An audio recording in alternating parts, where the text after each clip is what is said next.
안녕하십니까. 세상 읽어주는 남자 이상훈입니다. 오늘은 TSMC에 대해서 말씀드리겠습니다. 이 TSMC 2분기 실적을 보면서 느낀 것은 세 가지입니다. 일단 그 TSMC의 포트폴리오가 이 고수익 기조로 잘 자리 잡혔다는 점입니다. 여기에는 바로 HPC, 고성능 컴퓨팅 시장, 그 HPC 시장의 성장이 있습니다. 또 다른 하나는 역시 HPC 성장에서 파생된 것인데요. 이 가장 마진이 높고 시장의 성장성도 뛰어난 HPC 시장에서 이 TSMC가 시장을 싹쓸이할 수 있는 것은 라이벌 삼성의 부진 때문이라는 점입니다. 이 마지막 하나는 시장의 기대를 뛰어넘는 실적을 올린 TSMC도 겨울을 준비하고 있음을 느꼈습니다. 이런 점을 천천히 짚어드리겠습니다. 이 반도체 산업의 그 현황을 알려주는 전광판과 같은 기업이 바로 TSMC입니다. 이 TSMC 실적을 보면 이미 그 스마트폰의 시대가 저물고 있음을 직감할 수 있습니다. 이미 그 TSMC 실적에서 가장 많은 포션을 차지하고 있는 분야는 스마트폰이 아니라 HPC입니다. 이 HPC가 TSMC 전체 매출에서 차지하는 비중이 43%나 됐습니다. 이 반면 스마트폰은 38%에 그쳤습니다. 올 1분기만 해도 그 HPC는 41%, 스마트폰은 40%였는데요. 그 격차가 1%포인트에서 5%포인트로 벌어졌습니다. 이 전년 동기 대비 성장성을 봐도 HPC는 13%였는데요. 스마트폰은 3% 성장에 그쳤습니다. 이 성장률만 보면 4배가량 HPC가 더 높았다는 뜻입니다. HPC 그 매출 급등은 그 데이터 센터, 그 AI 시장, 슈퍼컴퓨팅 시장의 급성장에 따른 것입니다. 기업들의 서버 투자가 많아지면서 그 HPC 매출도 급증하고 있는 것입니다. 이런 매출 급증은 그만큼 TSMC의 매출 구조가 미래지향적이라는 점을 시사하는 것입니다. 이 공정별로 봐도 TSMC 매출에서 가장 비중이 높았던 것은 7나노 공정으로 30%, 그 뒤가 5나노 공정으로 21%였습니다. 이 7나노와 5나노 칩을 합하면 51%나 됐습니다. 매출의 절반이 7나노와 5나노 칩이라는 얘기인데요.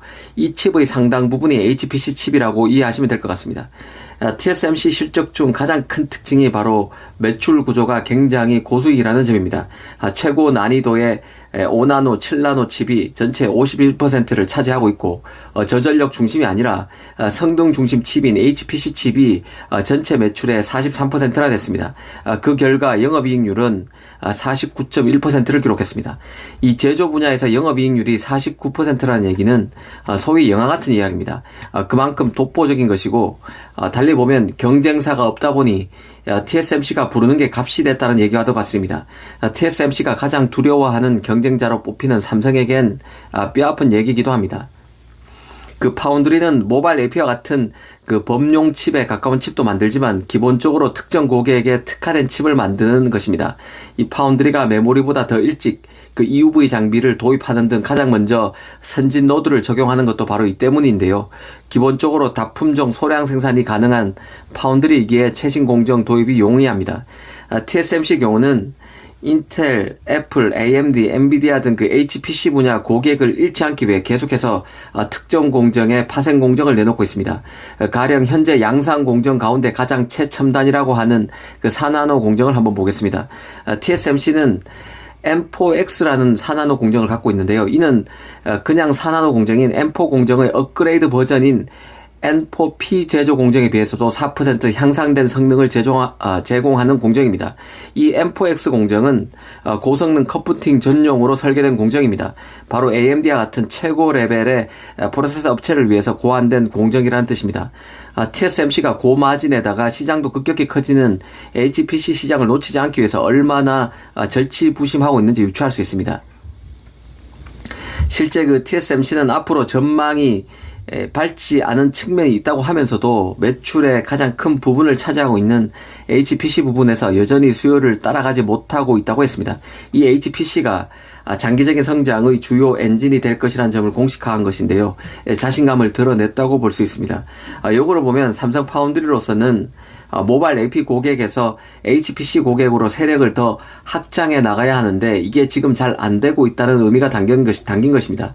그간 그 IBM의 CPU, 엔비디아 암페어 GPU를 수주하기도 했지만 이후 성과가 없습니다. 3나노 공정에서 반전의 계기를 마련할 수 있을지 지켜봐야 할 일이 남았다고 봅니다. 이 마지막으로 TSMC는 미래 전망과 관련해서 한결 신중해진 모습을 드러내기도 했습니다. 일단 그 올해 생산 용량 확장에 투입할 금액을 밝혔는데요. 이전 발표 때보다 줄었습니다. 올해 자본 지출로 400억 달러를 쓰겠다고 했는데 이는 그 3개월 전에 밝혔던 440억 달러보다 40억 달러가 빠진 것입니다. 스마트폰, PC 등의 수요가 줄고 있고 기업의 재고 조정도 이뤄지고 있는 데 따른 조치입니다. 미국 그 애리조나에서 온난도 팹을 짓는 데 따른 비용도 그 예상보다 높다고 다시 한번 밝혔습니다. 이미 그 시장이 꺾이고 있으면 예상보다 좋았다고 하는 이번 TSMC 2분기 실적에도 드러난다는 게 개인적인 판단인데요. HPC 분야의 전년 대비 성장률을 보면 올 1분기만 해도 26%였는데 2분기에는 딱 절반인 13%에 그쳤습니다. 이미 인플레가 심각해서 TSMC가 제조 단가를 지난해부터 연구포 올리고 있고 최근에는 인텔도 자신의 칩을 크게는 10%에서 20%까지 올리겠다고 공언했습니다. 이 가뜩이나 경기 침체로 소비가 줄어드는 판에 칩 단가가 크게 올라간 게 이 반도체 수요 감소로 연결될 소지가 적지 않다고 봐야 할 것입니다. 오늘은 그 TSMC 실적을 놓고 이런저런 말씀을 한번 드렸습니다. 감사합니다.